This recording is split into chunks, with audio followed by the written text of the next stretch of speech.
What is something you'd suggest to add to our daily routine to empower ourselves? Quiet. We're too busy. We are so busy that we don't notice that we're not productive.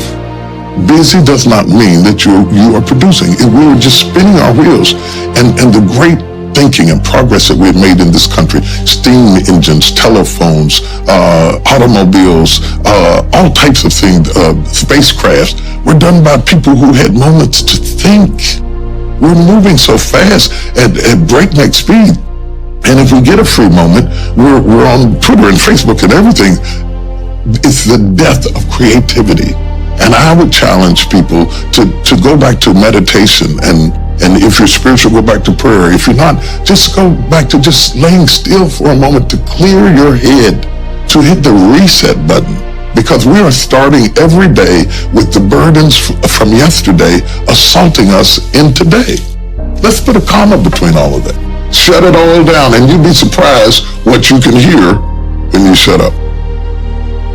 Too many times we have put so much focus on teaching you to be good seed that we haven't taught you the power of good soil.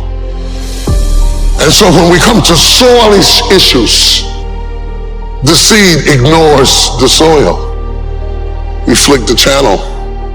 That has nothing to do with me.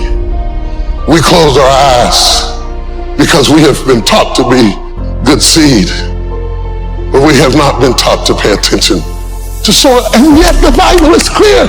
Jesus says the soil went forth sowing seed, and some fell by the wayside. Some fell amongst rocks, some fell amongst thorns. The whole text is about environment. Look at you and look at your environment. Have you been positioned to flourish? Positioning has a lot to do with flourishing. To be in an environment, in a family that supports you. My sister and I were talking the other day. I was telling her what an amazing person she is. That all of our lives together and all the things that God did in my life, not once in all of the years that I've known her, and she was there when Mama had me, have I ever known her to be jealous of me. Not once, not ever. She has always been my cheerleader and my greatest fan. And she said, how could I be jealous of you? You're my brother. I said, a lot of people have siblings that hate them, that are jealous of them, that hope they choke. And some of my development has to be that God planted me in an environment of people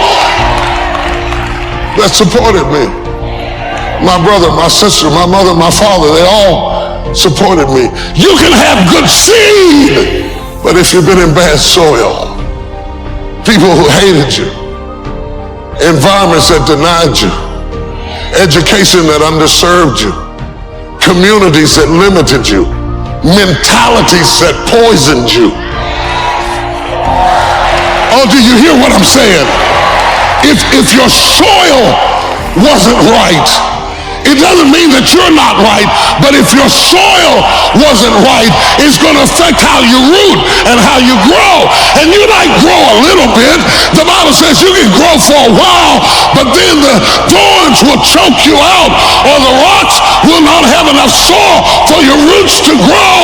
Are you blaming God for something you ought to be blaming the soil for? You cannot take a peach seed and plant it in a teaspoon of dirt and expect it to grow. Though the teaspoon of the dirt is the same size as the peach seed, it will not grow. The seed will only grow when it is planted in something bigger than itself. And I want to know, where are you planted this morning? Are you planted in something bigger than you? Or have you always been planted in teacups, surrounded by little dirt, little resources, small-minded people, narrow, limited places that never let you stretch to reach your capacity? Sometimes you got to go where the corn is to be planted when it went down. Oh, good God of mercy. That's so good, I'm going to come over here and say it again. When you plant a seed, you're not burying it to get rid of it. You're planting it so that it can go through a metamorphosis and come back up better than it was when it went down. How many people in this room have come up better than you were? I'm better. I'm better. I'm better than I was when I went down.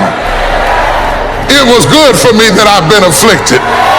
For had I not been afflicted, I would have never known the glory of God.